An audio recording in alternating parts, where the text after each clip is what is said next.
I'll keep it and erase the rest of it. Well, I did text you back and say this is the correct one. Number 2 was correct. All right, well, I'll look at it. Well, I'll give you a brief summary. Tonight we discuss murders in Brookline, Massachusetts, the successive murders at Brown University, the Jewish shooting at Bondi Beach, Australia, and we discussed Rob Reiner's son and his unpredictability. Then we moved. Don mentioned some things about healthcare and water, and John started an infomercial on Donald Trump, which wasn't really the topic tonight.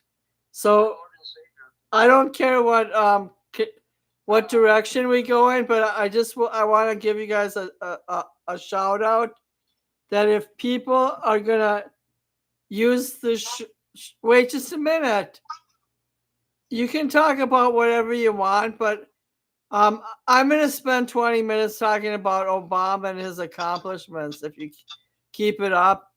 And I have the right to end the show, and you can keep talking into my phone if you want.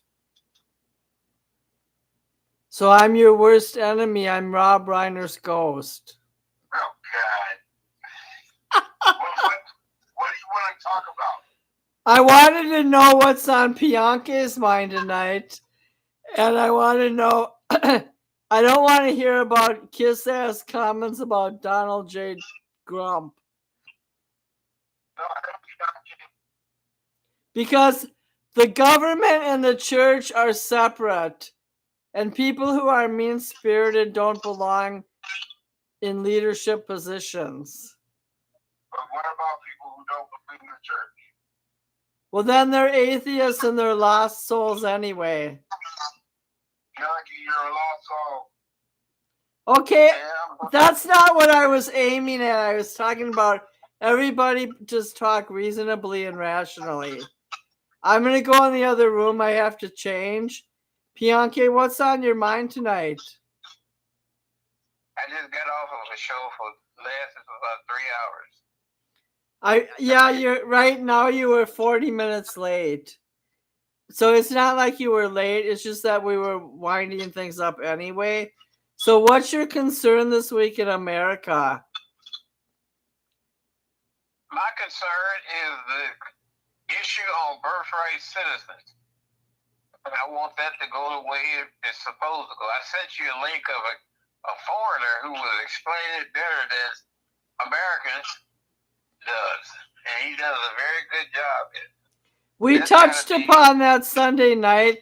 There were only 24 cases in America where in the last 2 years where the citizenship of a foreign national was reversed. And it was mainly because they lied about where they came from and their status. Well, the thing is that it's very clear on what natural born needs, and going from and the thing started getting out of hand with Obama. To be truthful with you, if you look at all the presidents going all the way back to number 11, I think he was, they all were natural born citizens. I do have one question. Prince the artist said on a show with Tavis Smiley that there were 8 presidents before George Washington. Is that true? I don't believe that. Presidents of what? The United States. George Washington, there was no United States. Listen to what they said. All I'm telling you is that what Prince said. Well, he did. Maybe he was talking about the Constitutional Congress. I'm not sure. But some of the Martin Van Buren was number 8, and from him to George W. Bush, all presidents were natural-born citizens. Okay, I thought George Washington was English. George Washington was not a natural-born citizen. He was grandfathered in. Him, John Adams, Thomas Jefferson, James Madison, Monroe, Quincy Adams, Andrew They were Jackson. all English. They were all grandfathered in. They were not American. But see, here's the thing. Even Native American Indians are not natural born citizens. Did you know that Benjamin Franklin was dissed by the American people? That he had to go over to... He went to England for a while and he was unpopular in the U.S.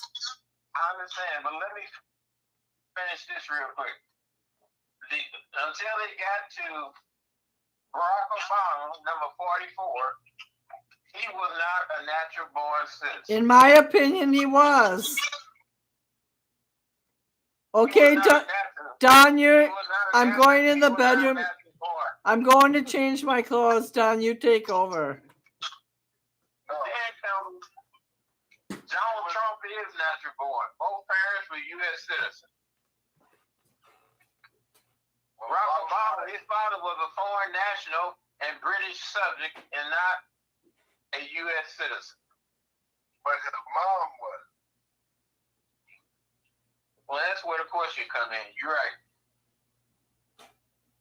Yeah, well, his birth certificate says Hawaii.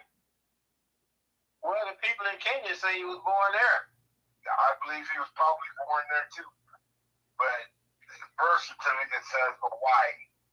So we have to. Well, yeah, but didn't they have one from Kenya also? I think they did. Or at least his brother had one. I don't know if he had one from Kenya. Yeah, I ain't worried about Barack Obama. He's gone. Good God. Yeah, he's gone, and he did some good things, but he also didn't do. But think about this, though, Don. Would you want that damn Tim Walz to be vice president? No. Good God Almighty. No. I didn't want him when he was running, and I don't want him now or then or anytime. Wasn't Ilhan Omar's brother a natural citizen when she married him? That's why No. she married. Where did the parents come from? He wasn't really naturalized. They believe, like you, Pianki, that you can have wives at 13 years old and shit. Well, you can in their country, but the United States don't recognize but one wife. No. The United States only recognizes one wife. Yeah, but they have to be 18, 17 years old or 16. Well, if it's legal in their country, how you gonna argue with them, Don? Think about it. No, I mean, that's the point. But I think they're way too early. They don't recognize those same-sex marriages like they do here in the United States. Nope, they sure don't. Can I ask you a question, Pianki? What did you guys talk about on your last show? We talked about jobs. We talked about the Supreme Court Yes? and their decision. I was just wondering. Yes? We talked about the drugs. We talked about the Somalis and the $88 billion that they reportedly swindled from the state of Minnesota. That was in 2022. They've already been convicted. Well, they ain't paid it back. I don't know how the money was recovered. I just know they were criminally prosecuted. That money was not recovered. They were criminally prosecuted. I think 30 million was recovered. I think something 3 million or something was. No, there were 7 or 8 key players. Well, they say 250 million confirmed and could go up to $1 billion or more. That's including the other states either. That's if you're gonna lump people into a cultural. If you're gonna. About the Secretary of Agriculture gave Walz a deadline to get information in Well, they verified everyone that's receiving SNAP, and I said, and some of us said that they should do that across the country. If you're receiving SNAP, you should be verified that you're eligible for it, that you are a U.S. citizen. Right now, I'm getting some SNAP.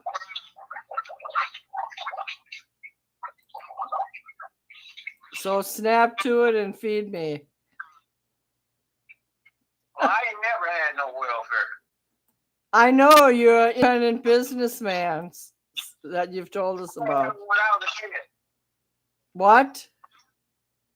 I didn't have it when we was a kid. I started getting welfare at age 38 after I bore my son. Uncle Sam was my baby daddy, not Sam Badio. So, Well, I don't have no problem with helping people person get on their feet, but they have to be American citizens, and they have to work and they have to show that they have progress trying to get off the damn thing. I got off of it eventually after I got my inheritance, but I had a weakness these last couple months, so I'm still trying to solve that problem. Yeah, well, I have no problem with helping people get off their back and give them a hand, but it can't be no freeloader. So anyway, well, we discussed all the killings in the U.S. and how detrimental it was for the average person and the fear of who's going to die next. Do you have any commentary on that? People dying, are you kidding me? Nobody, if you're a God-fearing person or a God-loving person, you don't fear or death. Well, You're going to another world, a better world. Well, Charles Stanley says not to fear, but to have peace. He's a Southern Baptist preacher who died. Well, he's at peace, but we're fighting each other so much that our stress levels are putting us in hospitals just by themselves, much less anything else that we put in our bodies, the drugs and the STDs and all the pollutants. Well, none of us do that. We're all celibate and old. Who's all? Me, John, and Bianchi. Okay, well, y'all can be celibate and old. I ain't celibate and old. Well, you're a married man, so you shouldn't really encounter those kinds of sins. Yeah, exactly. Whatever. Maybe you got chlamydia in the Carnival cruise pool. No, it was small though. There was no pool on the cruise. I know. I just wanted to give you shit because you gave me shit earlier. Oh, okay. Well, no, I didn't get chlamydia though. I mean, not this time. So I want to ask you guys, does your Christmas holiday spirit seem different than last year? Not really. Last year, I don't even know I think it's better this year so far. For you personally? Personally? Personally, yeah, because everybody around me is relatively festive so far. My granddaughters keep us with energy. So it's kind of and they're getting older, so they're appreciating some things a little more. So it's getting, I think so far this year might be better than last year. But every Christmas with our family is great because we're always together. This might be one of the first years Pat and I will be by ourselves. I understand. One thing I want to point out with individuals, like I was stuck home 3 days with eye surgery, which I didn't like. So one thing I want to ask people is, with all these shootings in the U.S., it doesn't it affects me, but I don't internalize it like I used to. The last big shooting that I internalized me was Luigi Mangione when he killed the CEO of United Healthcare. So how do you guys feel about the landscape of media and how it impacts your holiday season? The media lie and they slant it and they bias. Correct. Well, Bianchi, since you're agnostic, how do you feel about things? I treat people like I would want them to treat me. Like the golden rule, love your neighbor as yourself? If I give people money that's hungry, ask for food all the time. That's great. Do you live right in what city in Louisiana do you live in? I live outside of Baton Rouge. Okay, cool. So do you ever take walks?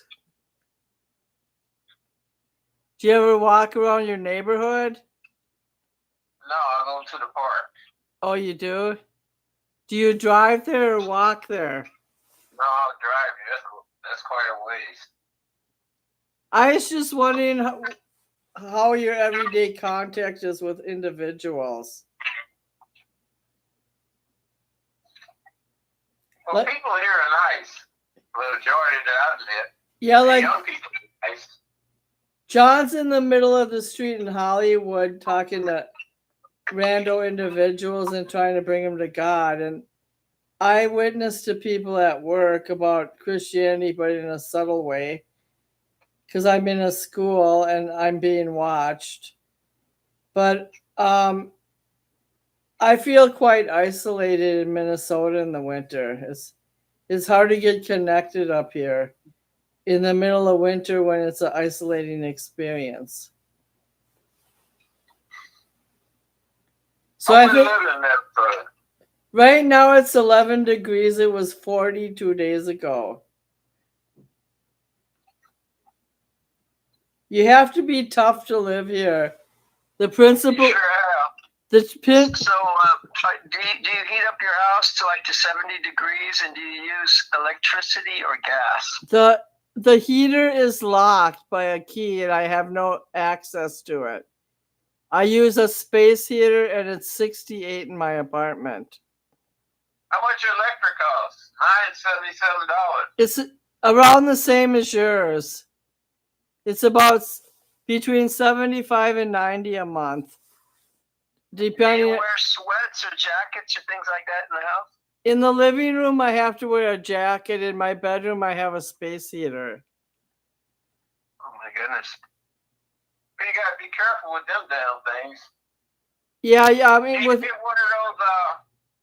You should get one of them interturns that's got the circulating liquid. Are those things that spin around? No, they like a radiator kind of. Well, we have this they building. Got liquid in them that heats up, not no flame like on the space heater. My apartment is 100 years old, and we have old-fashioned radiators. But you got a steam boiler then. So my landlord pays for the heat in the winter. That's why they lock the box in the living room. My unit controls the whole triplex. So if I got a hammer or a bootleg key, I could turn it up, and my lower tenants on the lower level would be effective. Well, 68's kind of cool. I thought they'd probably try to keep it around 72. I don't really spend that much time in the living room. I spend all my time in the bedroom. Don's calling back in. I guess his call dropped. Hi, Don. So, Bianchi, if you want to see how my eye is looking, just watch the YouTube video afterwards. What, you in the bedroom under the covers? When the space heater gets too hot, then I shut it off. I just sleep under a plain old blanket.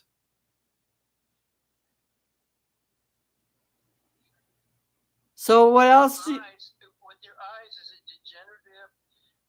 Have they recommended like? I don't have macular degeneration. I have diabetic retinopathy that causes blood bursts in the back of my eye.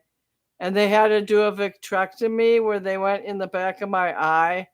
I went under the knife and they had to remove gel in the back of my eye. So now, has your sister recommended anything like you need to lose weight or change your diet or eliminate stress or anything like that?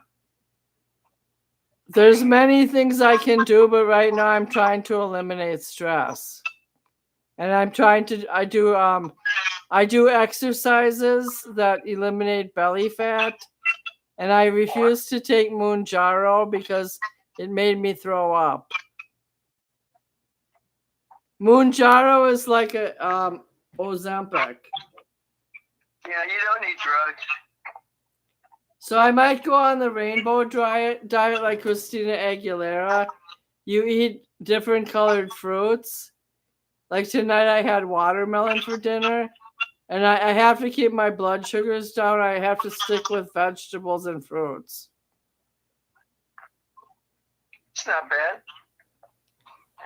Pretty soon I'll be skinny. Maybe in 6 months. I'm having a great time. We go out 3 times a week, Friday, Saturday, Sunday night, 3 hours. And this last 2 weeks we've been singing majority Christmas carols. And kind of some of them upbeat rock, pop versions. And it's just a great time, celebrating the birth of Christ. It's something that globally, if you think about it, there's no one else where around the whole world we celebrate their birthday, we give gifts, we celebrate, and not only that, it's the one person where we say it's 2025 in the year of our Lord. It's not in the year of Muhammad or Buddha or Krishna. It's just a great time of love, forgiveness, healing. That's what it should be. And so I'm having a blast. I'm having the time of my life. A lot of people, they're inside, they're cold, they're upset, they're troubled. I'm just having a great time. When I listen to Charles Stanley sermons, it helps me calm down. He's the best preacher that ever lived. Wow. And I go to 3 different churches, and I was delayed. I couldn't go to church last week because of my eye. The Somalis tore down the Christmas murals in Minneapolis, didn't they? I'm not sure. I only watched an ICE person drag a Somali through the streets. Yeah, but they vandalized the Christmas decorations and murals. I didn't hear about that. Yeah, I don't like that. The Somalis are pretty low key on the average. The Somalis, they're pretty low key people. They just stick to themselves. They have their own private community. They're not jerks. They're not inclusive though. It's okay. They are the white people who shovel their driveway. Yeah, I watched a few Instagram. If you don't learn another country's language that you live in, you're not assimilating. You don't want to be a part of it. Well, they if move I go to Mexico and I don't learn Spanish, I'm setting myself up to be an outsider, not an insider. They move from a 90-degree climate to 0 degrees, so give them some credit. Well, actually, we recruited them. In fact, Bush, they spent a lot of money bringing over Somalis, and because these towns were like Springfield, Ohio, and other places, the population dropped like from 80,000 to 60,000. Things were shutting down, plants, and again, because our American businesses went overseas, all these like Detroit and other cities that were production cities, they dried up. So then what they did is they thought, well, let's bring in a bunch of foreigners, and then they'll populate, And for a while, it was great. You know, people were coming over from Somalia. They were working in the factories that were still around, like 12-hour days, 7 days a week, because they had the American dream and they were going for it. And then as it went along, as the population grew, suddenly they're running into problems because of the medical, like hospital situation, the infrastructure, the police. They no longer have the funds to accommodate growing population, many of them on welfare, a vast majority. That's the main reason people go on welfare is for medical. Right. I have a friend here that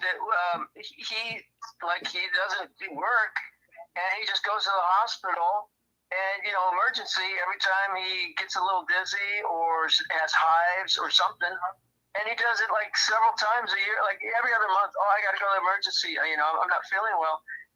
Who's paying for that? We pay for that. What nationality is he? Is he American? Hospital. You walk in the ER. That's $1,000 right there, right? Is he American? Oh yeah, he's totally American. I think he's one of your friends on disability. I'm not going to say his name. So, mi adopte y aprende español en Los Angeles. Yo conoce español. Mi adopte y aprende. I know Spanish. I adapted, I adjusted, I blended. I can do code switch. I can talk Spanish. Here's the situation. See, no matter what we make, it just takes a couple people like this going in all the time. The hospital sends in the bill, and then it's thousands of dollars, and I'm paying for it because the guy has hives, or he has, he didn't eat when he should have, and he felt dizzy. The point is, this is the system. So when people say, oh, we're shutting down the Medicare for people, and they're not going to have adequate health, half of this stuff is just BS. It really is. People just going in, they're not feeling well, they want a drug, they want the doctor to give them some pills, and some of it's valid. You're not really paying for it. Whatever we are. The monolithic system is paying for it. That's us. We pay it. The government is, when you say, oh, the government's paying, no. What's your point? The point is that the big talk is, Medicare and health, universal health care, Trump and the Republicans are killing America. No, it's like people abusing the system are killing America. I haven't been to the doctor in 10 years, minimum. In 20 years, haven't done anything. And if I need appendix surgery, yes. My friends demanded I go, and I didn't go. Well, in your case, you needed it. You can go blind or die, right? So yeah, you need that. But I'm saying the majority of people that go there, especially with the undocumented, they have a kid. The kid has a fever. They go to emergency. They don't pay that. We pay for that. Well, if they're on Medicare or welfare, they don't pay for it. The government does. That's again, why are you saying the government pays it? The government doesn't pay it. Don and Bianchi, I need help applying for Medicare Part B. I'm now. When you say the government, do you think that Schumer and Schiff and AOC get you pull in their pockets and I'm going to pay for change? No, they say we're going to pass a bill that John and Jay worked 40 or 50 years of their life, and you and Dawn, we're going to pay for these things. I don't know what to say about it. Well, it's the reality, though. See, I'm not trying to be mean. That's just the reality. I don't know what to say about it.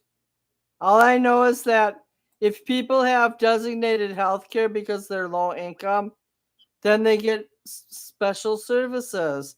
If they're in the middle class from like 25,000 to 42,000, they have to pay a premium to get health care if their workplace does not cover it. So there's a lot of in-between people, as Don knows. Right. And if they're going to die, that's fine. Give them care. But I'm just saying the majority of this stuff is people running in every time they have a headache or they're depressed and they go in there and we're paying for. It's not just like, oh, I'm going to the clinic and they're going to give me a $50 cure. No, I know a lot of lazy people in Duluth who are on the system and they're fucked up and they don't. Some of them had a job and they lost it because of bad behavior, and they were forced to go back on the system and they screwed up. There's a lot of lowlifes on our planet. There's a lot of lowlife people who are irresponsible. There's a point where you say, whether you can afford it or not, tough luck. It's like, I wish I could go out down the street and just start bailing out every homeless person, but I can't. They made certain choices, and that's what they have to deal with. And in America, we have this idea that no one should, ever suffer. It's like the whole world suffers. So we have to try our best to give care to people who really need it and really disadvantaged. But a lot of people, they're just milking the system. And well, some people just they have to. It will collapse. They get to the point where their life is too far gone, and they can't get their way out of it. They can't find a decent job. They can't find decent housing. I know I've watched a lot of videos in the last month about people. They work full time and they can't afford housing, so they live in their car around the street, and then they go to work in the morning. Right. And the Congress people that are working on these budgets, that's their whole job. And they're waiting to the last day. Imagine if your job